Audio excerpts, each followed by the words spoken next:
وہ کچن میں پانی لینے کے بہانے آئی تو ہنگامہ اور بڑھ چکا تھا۔ ڈاکٹر صاحب کو فون کیا جا رہا تھا کہ آ کر دیکھو اپنی بیوی کے کرتوت، اس کے رنگ ڈھنگ بدلے ہوئے ہیں، اپنے پیچھے کسی مرد کو لگا لیا ہے، پوچھو اس سے یارڈ میں کس سے ملنے جا رہی تھی، کون ہے وہ، کہاں تھا، کہا تھا بہت خوبصورت لڑکی سے شادی نہ کرو، تمہیں مروا کر سب سمیٹ کر چلتی بنے گی، پر تمہیں تو حور پری چاہیے تھی۔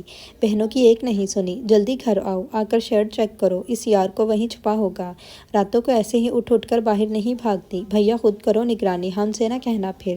اس نے کچن کے دروازے سے سر نکال کر دیکھا تو روشن فرش پر گری پڑی تھی، سر پر کھڑی دلشاد رکھ کر اس کے پیٹ میں ٹانگیں مار رہی تھی، اسے پاؤں سے کچل رہی تھی، روشن کے گال بھیگے تھے، شیڈ میں غیر مردوں کو چھپا کر ملنے والی عورت نوچی جا رہی تھی، راتوں کو چھپ چھپ کر بے وفائی کرنے والی اتنی مار کھا گئی تھی، اتنے بڑے ڈاکٹر کی بیوی گھٹی گھٹی سسکیاں بھر رہی تھی، جس کے جلے ہوئے جسم کو کوئی مرہم نصیب نہیں تھا، وہ یار سے نہیں ماں سے ملنے کے لیے اپنی جان پر کھیل رہی تھی۔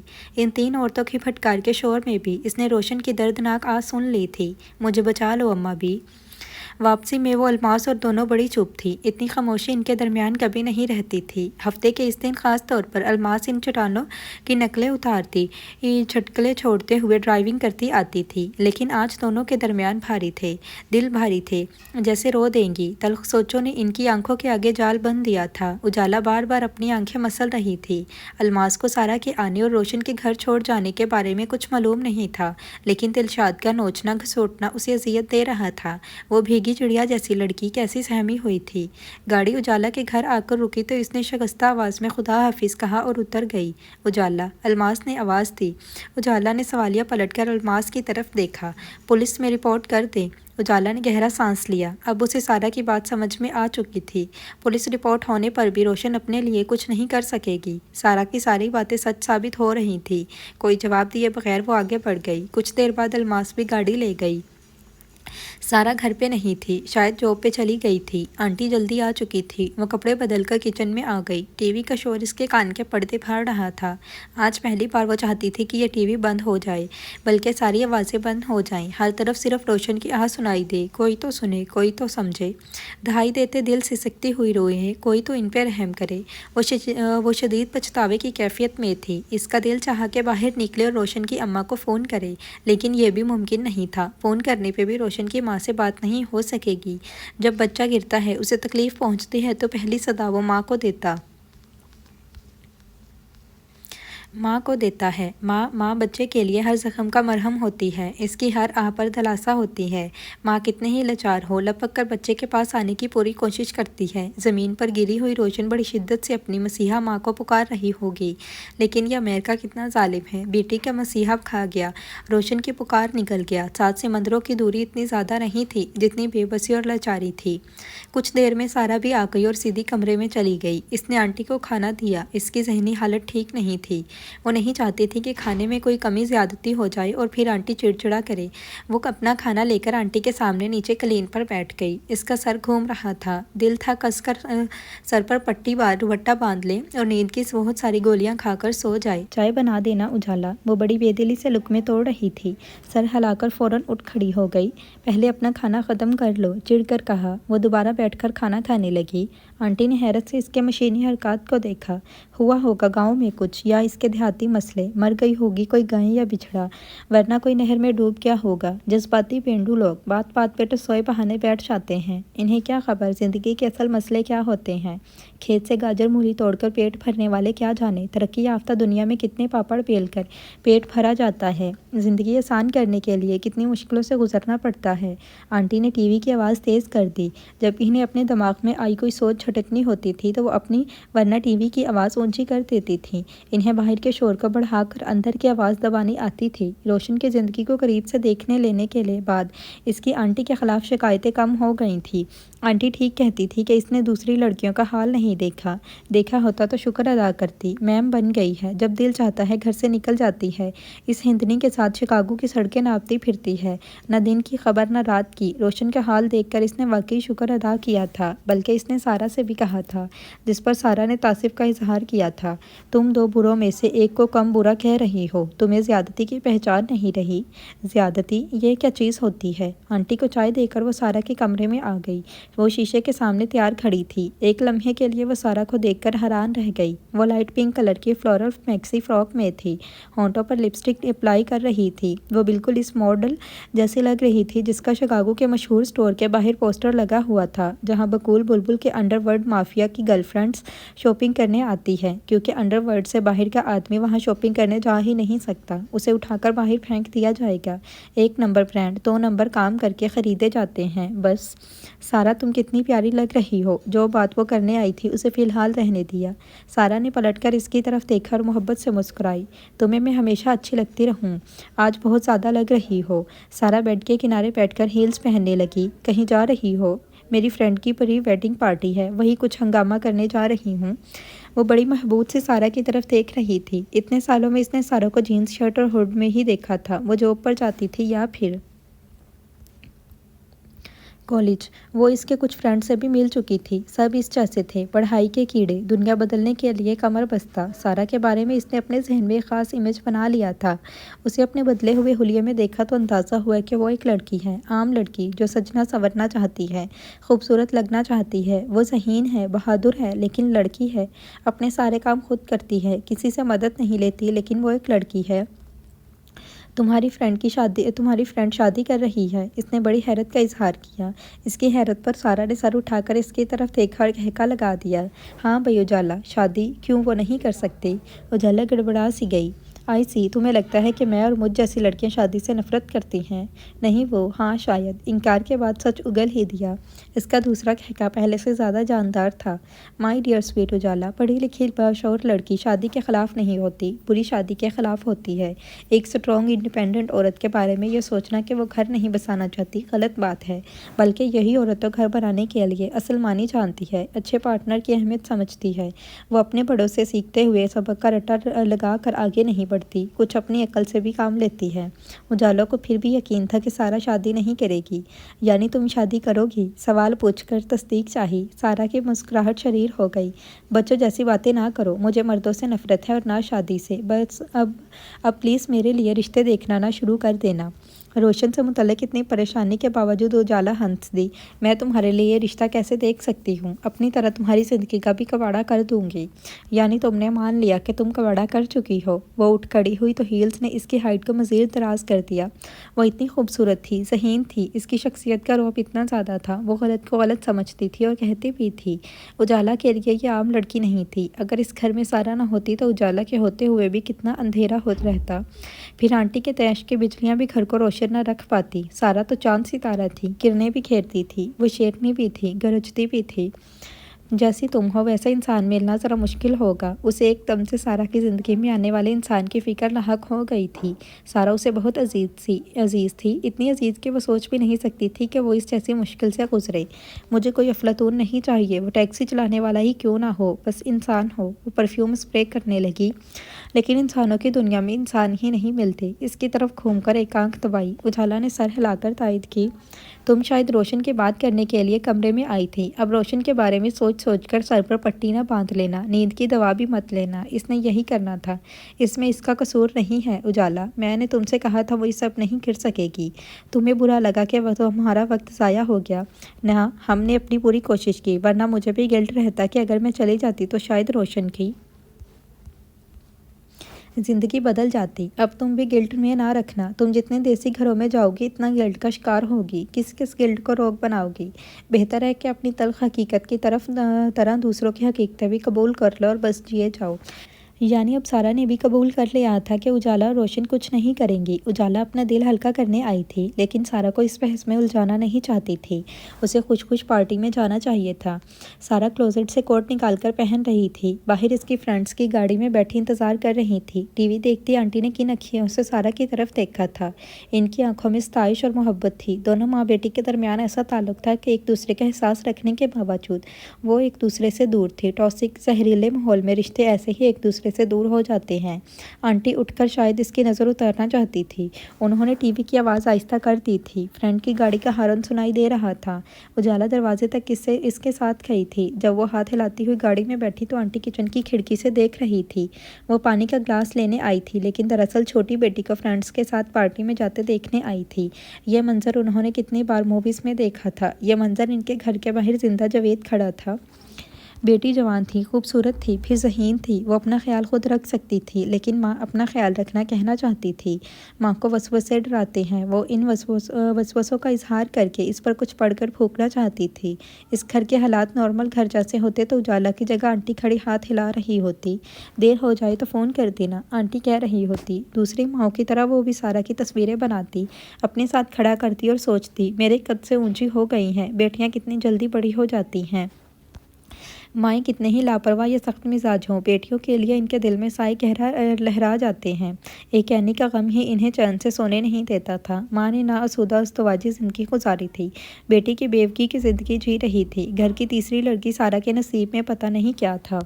اس نے الماس سے کچھ پیسے ایڈوانس لے کر اینی کو دیے کہ وہ قرض کی قسط ادا کر دے۔ وہ جلد سے جلد اس شراب خانے کے بوجھ سے جان چھڑوانا چاہتی تھی کہ مکمل ادائیگی ہو اور وہ پاکستان جا کر سب سے مل آئے۔ تمہاری زندگی کافی مشکل ہو گئی ہے اجالا، اینی نے ہمدردی سے اس کی طرف دیکھ کر کہا۔ وہ اسے اپنے ساتھ باہر ڈنر پر لائی تھی۔ اس اندھیرے کمرے میں زخمی اجالا کو دیکھنے کے بعد وہ ایک مدت تک گھر نہیں آئی تھی۔ ایک بار فون کر کے وہ اجالا سے بات کی تھی، ساتھ ایک درخواست کی تھی، مجھے اپنی خیریت کے سوا کچھ نہ بتانا اجالا، میں پہلے ہی اپنی ذہنی حالت کو سنبھالنے کی کوشش میں ہوں، میں کچھ سن نہیں سکوں گی۔ وہ جانتی تھی کہ اینی کی آنکھ کی نمی جاتی کیوں نہیں، شادی کے 1.5 سال بعد بیوہ ہو جانے والی لڑکی کھل کر مسکراتی کیوں نہیں۔ کار کے حادثے میں اس نے اپنا محبوب شوہر اور ہونے والے بچے دونوں کھو دیے تھے۔ وہ محبت اور ممتا دونوں سے محروم ہو گئی تھی۔ اس غم نے اسے موت کے قریب کر دیا۔ اس کا نروس بریک ڈاؤن ہوا۔ وہ ایک بار پھر خودکشی کی کوشش کر چکی تھی۔ سارا نے اینی پر بڑی جان ماری تھی، اسے اٹھا کر کھڑا کیا تھا، زندگی کی طرف واپس لائی تھی، اسے تعلیم حاصل کرنے کا کہا، پھر جاب کے لیے پش کیا۔ وہ ریگولر تھیراپی لیتی تھی، پھر بھی سارا کو اس کی طرف سے دھڑکا لگا رہتا تھا۔ میں گاؤں میں تمہاری زندگی دیکھ چکی ہوں، تم لوگوں کو عادت نہیں ایسی مشینی زندگی کی۔ ہر جگہ کی اپنی زندگی ہوتی ہے، بری تو کوئی زندگی نہیں ہوتی۔ تکلیف دہ چیزیں ہر جگہ ہی تکلیف دہ ہوتی ہیں۔ مجھے جاب کرنا اچھا نہیں، مشکل نہیں لگتا، بری جاب کرنا مشکل لگ رہا تھا۔ پتہ نہیں یہ ہمارے بزرگوں کی تربیت کا جھول ہے یا پھر ان کا ہم پر احسان ہے کہ ہمیں زندگی کے طوفانوں کا مقابلہ صبر کے علاوہ کسی اور ترکیب سے کرنا نہیں سکھایا۔ ہمارے 3 ٹریکٹر ہیں، گھر میں ہر طرح کی نعمت موجود ہے، لگتا تھا دنیا بس یہی ہوتی ہے۔ ہماری مائیں ہم سب کے جہیز جوڑنے میں مصروف رہتی تھیں۔ میں 11 سال کی تھی جب میرا سارا جہیز جڑ گیا تھا۔ اماں نے اپنے جہیز کی چیزیں بھی بچا کر رکھی تھی، اسے میرے جہیز میں جوڑ دیا تھا۔ ہمارے دیسی کلچر میں چیزوں کی تیاری پر بڑی توجہ دیتے ہیں۔ اینی نے اسے ہلکا پھلکا کرنا چاہا تھا۔ ایسا وہ بیٹیوں کو ملنے والے متوقع تانوں سے بچانے کے لیے کرتے ہیں کہ 4 چیزیں لے کر جائے گی تو سر اٹھا کر رہے گی۔ اب میں سوچتی ہوں کہ سر اٹھا کر جینے کے لیے چیزوں کے سہارے پر نہیں ہونا چاہیے۔ یہ تو سارا جیسی بات ہے۔ اجالا ہنس دی۔ پتہ ہے اینی، گرمی سردی 2 جوڑے کپڑوں میں گزارا کرنے والی ہماری مائیں جہیز میں چیزوں کا انبار لگا دیتی ہیں۔ ہر فصل جہیز کی کسی نہ کسی چیز کے نام ہوتی تھی۔ تایا جی کو عید پر پہننے کے لیے نیا سوٹ دیتے تو ناراض ہوتے تھے کہ میری عمر ہے نئے کپڑے پہننے کی، بچوں کے بنانے تھے۔ ہمارے بڑوں نے اپنے پیٹ نہیں کاٹے، اپنی خواہشیں تک کاٹ کر رکھ دیں کہ ہماری زندگیاں آسان ہو جائیں، پھر بھی وہ ہمارے لیے اچھا نصیب نہیں خرید سکتے۔ آخری فقرہ زیر لب خود سے کہا۔ اینی توجہ سے اسے سنتی رہی۔ اجالا تھراپسٹ کے پاس نہیں جا سکتی تھی، اسے سننے والے بھی چاہیے تھے، سمجھنے والے بھی۔ جس دن ہمارے گھر بجلی کی تاریں لگی تھی اور پہلا بلب روشن ہوا تھا، وہ دن عید جیسا تھا۔ تایا جی نے ہمیں دیکھ کر کہا، پترو، تمہارا یہ بابا گاؤں میں بجلی لایا ہے، تم نے اسکول ہسپتال سب لانا ہے۔ تایا جی نے شہریار سے میری شادی اس نیت سے کی تھی کہ بچے ترقی کریں گے، میں امریکہ آؤں گی تو میری نسل سنور جائے گی۔ وہ لالچی نہیں تھے، پرانے لوگ ہیں، انہیں لگا کہ بڑے ملکوں میں جا کر بچے بڑے مقام پر پہنچ جائیں گے۔ آنٹی کہتی ہیں ہم نے امریکہ کے لالچ میں شادی کی۔ آنٹی کچھ نہیں جانتی، میں انکار کر دیتی تو یہ شادی نہ ہوتی۔ میری پسند جان گئے تھے تایا جی۔ وہ بے چینی سے ہتھیلیاں رگڑنے لگی۔ چور میرے دل میں تھا، اب وہ اسے چور کا نام دے رہی تھی۔